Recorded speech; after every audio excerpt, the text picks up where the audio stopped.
ছেলে হোক বা মেয়ে, প্রতিটা মানুষেরই উচিত নিজের প্রয়োজনীয় কাজগুলো নিজেই করা আর সেই সামর্থ্য থাকা। অন্যের উপর ডিপেন্ড করলে কোনো কিছুই ঠিকঠাক ভাবে করা যায় না এবং নিজেও জীবনে কোনো কিছু শেখা যায় না। তাই আজকে আমি আমার একটা গুরুত্বপূর্ণ কাজ নিজেই করছি। এই কাজটা আমি আগে কখনো করিনি, কিন্তু আমি দেখেছি আমার বাবাকে করতে। বাসায় যখন কোনো ইলেকট্রিক তার বা কোনো কিছু নষ্ট হয়ে যায়, দেখতাম বাবা নিজেই ঠিক করে। আর এই কারণে আমাদের বাসায় এই জিনিসগুলো ঠিক করার যন্ত্রপাতিও আছে। তাই আমি ভাবলাম নিজেই ঠিক করার চেষ্টা করি। আর আজকে আমি ঠিক করবো আমার চুরি বক্সের তার। এটার মাধ্যমে হচ্ছে চুরি বক্সটাতে আলো জ্বলে, লাইট জ্বলে। কিন্তু এই জিনিসটা নষ্ট হয়ে গিয়েছিল প্রায় 1-2 মাস আগে। আমি আমার হাজবেন্ডকে বলেছিলাম ঠিক করে দেওয়ার জন্য, তো সে খুব ব্যস্ত থাকার কারণে আর ঠিক করে দিতে পারেনি। আর বাসায় যেহেতু আব্বুও নেই, তাই আমি ভাবলাম নিজেরটা নিজেই ঠিক করে ফেলি। আব্বু যখন বাসায় এই কাজগুলো করতো তখন আমি সবসময় আব্বুকে হেল্প করতাম, যেমন লাইট ধরতে হতো বা অন্য কোনো কাজ করে দিতে হতো, তখন আমি সবসময় আব্বুর পাশে থাকতাম।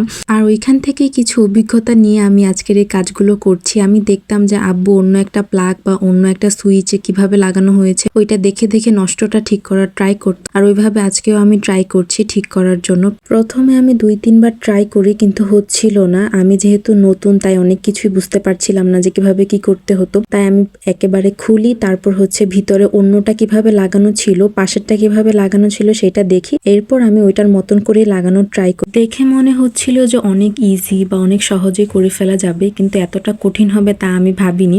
অনেক কষ্ট হচ্ছিল করতে, কারণ আমার হাতের চামড়াগুলো এমনিতেই শীতকাল আসলে ছিলে যায়। আর এর মধ্যে আমি এটা করতে যেয়ে বারবার খোঁচা লাগছিল। তো যাই হোক, কোনো ব্যাপার না। আমি আমার বেস্টটা দেওয়ার ট্রাই করছিলাম যাতে এটা খুব ভালোভাবে হয়ে যায়। আর সবশেষে এটা করতে আমি সক্ষম হই, আলহামদুলিল্লাহ। আর এই তো দেখতে পাচ্ছেন সুন্দর করে লাইটটাও জ্বলে গিয়েছে।